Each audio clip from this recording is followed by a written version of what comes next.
غلطی تھی، وہ اس غلطی میں اپنے آپ کو درست سمجھتے تھے، مگر وہ تھی بہرحال غلطی، لیکن اس کے باوجود ہمیں ان کو گناہگار کہنے کی اجازت نہیں ہے، کیونکہ اللہ تعالیٰ نے جو نبی کی معیت میں رہ کے انہوں نے جہاد کیا ہے اور نبی کی معیت میں رہ کے انہوں نے جو خدمات کی ہیں، خود نبی کی معیت ہی ایک بہت بڑی عبادت ہے اور معمولی نہیں ہے۔ حضرت عمر نے ان کو گورنر بنایا، حضرت ابو بکر نے ان کو گورنر بنایا۔ ممکن ہے کوئی یہ کلپ بازی کرے کہے کہ نبی کی معیت تو بنی اسرائیل کو بھی حاصل تھی جو حضرت موسیٰ کے ساتھ تھے، کیونکہ نکالتے رہتے ہیں نا وہ کچھ نہ کچھ۔ تو یاد رکھو حضرت موسیٰ کے ساتھیوں کی قرآن نے ایسی تعریف نہیں کی ہے۔ کس کی تعریف کی ہے؟ محمد صلی اللہ علیہ وسلم کے ساتھیوں کی، اور اس کی ایک عقلی لاجک بھی ہے، نبی کے بعد کوئی، محمد صلی اللہ علیہ وسلم کے بعد کوئی نبی نہیں آئے گا، تو آپ کو جو ساتھی دیے گئے، جو آپ کے دین کے امین ہیں، وہ بڑے خاندانی قسم کے ساتھی دیے گئے ہیں، سمجھ رہے ہو؟ وہ بہت اونچے طبقے کے، کیونکہ اب انہوں ہی نے آپ کے دین کو آگے پہنچانا ہے، جبکہ حضرت موسیٰ کے بارے میں اللہ کو معلوم تھا کہ یہ آخری نبی نہیں ہے، ان کے بعد بھی نبوت کا سلسلہ جاری رہے گا۔ تو ہمارے نبی کے لیے جو ساتھی ہیں وہ سلیکٹڈ ہیں، ان کے سلیکشن بھی قرآن میں ہے کہ سیماہم فی وجوہہم من اثر السجود ذالک مثلہم فی التوراۃ ومثلہم فی الانجیل۔ اللہ نے تورات اور انجیل میں پہلے سے لکھ دیا تھا کہ جو آخری نبی آئے گا اس کے ساتھی معمولی ساتھی، بولو بھائی، نہیں ہوں گے۔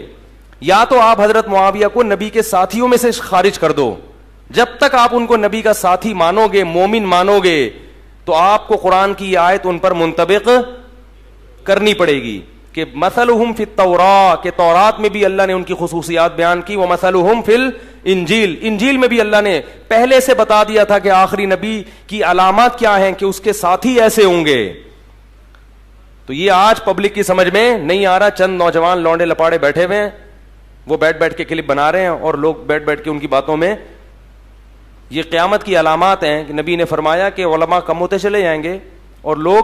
جہلا کو اپنا رئیس بنا لیں گے، فضلوا واضلوا، خود بھی گمراہ ہوں گے اور دوسروں کو بھی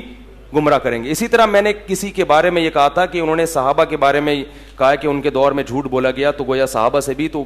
ایک صاحب نے اس پہ لمبے چوڑے کلپ بنایا کہ وہ تابعین نے جھوٹ بولا ہے، تو صحابہ کا مطلب یہ تھا کہ صحابہ کے دور کا مطلب کہ تابعین۔ یاد رکھو جب کوئی یہ کہنا چاہتا ہے نا کہ تابعین نے کے دور میں جھوٹ بولا گیا، تو وہ تابعین کا دور کہے گا، وہ صحابہ کا دور نہیں کہے گا، وہ تابعین کا دور کہے گا، وہ صحابہ کا دور نہیں کہے گا۔ تو اس لیے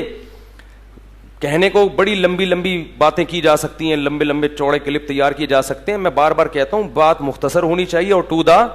پوائنٹ ہونی چاہیے۔ یہ آپ کہیں کہ بھائی نبی کے دور میں اگر وہ صحابہ کا دور بولنا چاہتے، یعنی صحابی نے جھوٹ بولا ہے، تو وہ یوں کہتے کہ نبی کے دور میں جھوٹ بولا گیا ہے، ایسا نہیں ہے۔ جب کوئی یہ کہنا چاہتا ہے نا کہ صحابی نے بھی جھوٹ بولا ہے، تو وہ کیا کہے گا؟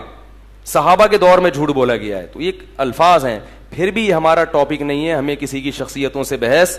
نہیں ہے، جو تھے دنیا سے چلے گئے، اللہ ان کی مغفرت کرے۔ اور میری غلطی یہ ہے کہ مجھے اندازہ نہیں تھا کہ اتنی اس طرح کے ٹاپک کو لوگ اس طرح سے پکڑ کے پورے بیانات کی بنیاد اس پہ قائم کر سکتے ہیں۔ وہ ایک درمیان میں بات آئی اور وہ چلی۔